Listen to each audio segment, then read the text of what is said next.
রাহুল, তুমি চিন্তা করো না গো, আমি যেখান থেকে পারি টাকা জোগাড় করে ঠিক তোমাকে সুস্থ করে তুলবো। আহা, এ কি করছেন? পেশেন্টের সামনে একদম কাঁদবেন না। আর শুনুন, অপারেশন করতে 1 লাখ টাকা লাগবে, আর আজের মধ্যে টাকাটা জমা করে দেবেন, তা না হলে ওকে বাঁচানো সম্ভব না। ডাক্তারবাবু, আপনি অপারেশনের ব্যবস্থা করুন, আমি ঠিক সন্ধ্যার মধ্যে টাকা জোগাড় করে নিয়ে আসবো। তুমি চিন্তা করো না গো, আমি ঠিক তোমাকে সুস্থ করে তুলবো। মহেশবাবু, আমার স্বামীর অপারেশনের জন্য 1 লাখ টাকার প্রয়োজন, আমাকে একটু সাহায্য করুন মহেশবাবু। আরে আরে, আবার টেনশন? এই ভেবে বলে নাকি? সাহায্য তো করব, কিন্তু তার আগে আমার তো একটা শর্ত মানতে হবে সোনা পাখি। কি শর্ত বলুন? আরে আরে, ভয় পাবার কোনো কারণ নেই। ওই আর কি, আমার সাথে যদি একটা রাত বুঝতেই তো পারছো, তাহলে একের জায়গায় 2 লাখ টাকা পেয়েই যেতে। ছি মহেশবাবু, আপনি এসব কি বলছেন? মানুষের দুর্বলতার সুযোগ নিয়ে আপনি সদ্ব্যবহার করছেন। আরে পাখি, আবার টেনশন করছি। আরে মানুষের সুযোগেই তো মানুষ সদ্ব্যবহার করে, তুমি কি বোঝো না? ছি মহেশবাবু, ছি।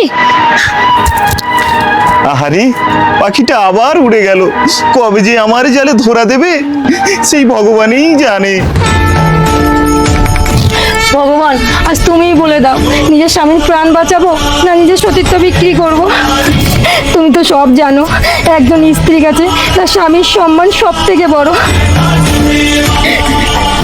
রিনা, তুমি আমার জীবনের সবথেকে বড় সম্মান। তুমি পাশে থাকলে আমার জীবনের সব কিছু হারিয়ে গেলেও তোমাকে নিয়ে আমি বেঁচে থাকতে চাই। না, আমি আমার সতীত্ব বিক্রি করব না। তার থেকে বড়, আমার এই গয়নাগুলো বিক্রি করে আমি আমার স্বামীকে বাঁচাবো।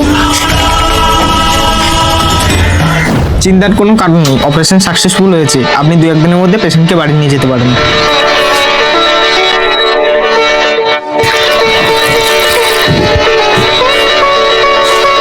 রিনা, তুমি কিভাবে এত টাকা জোগাড় করলে?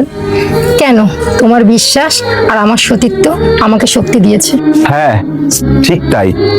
আজ আমি হেরে গেলাম তোমার সতীত্বের কাছে। এই নাও তোমার গহনা, আমি ওই দোকান থেকে ছাড়িয়ে নিয়ে এসেছি। মহেশবাবু, আমার সতীত্বের পবিত্রতা আর আমার স্বামীর ভালোবাসা ওকে আমি সুস্থ করে তুলেছি, এটাই আমার সব থেকে বড় জয়। হ্যাঁ, তুমি ঠিকই বলেছো। নারী শক্তি সবচেয়ে বড় শক্তি। যেখানে একজন স্ত্রীর সতীত্ব থাকে, সেখানে অলৌকিক শক্তিও হার মানে। বন্ধুরা, স্ত্রীর সতীত্ব ও ভালোবাসা একজন স্বামীর কাছে তার আশীর্বাদ।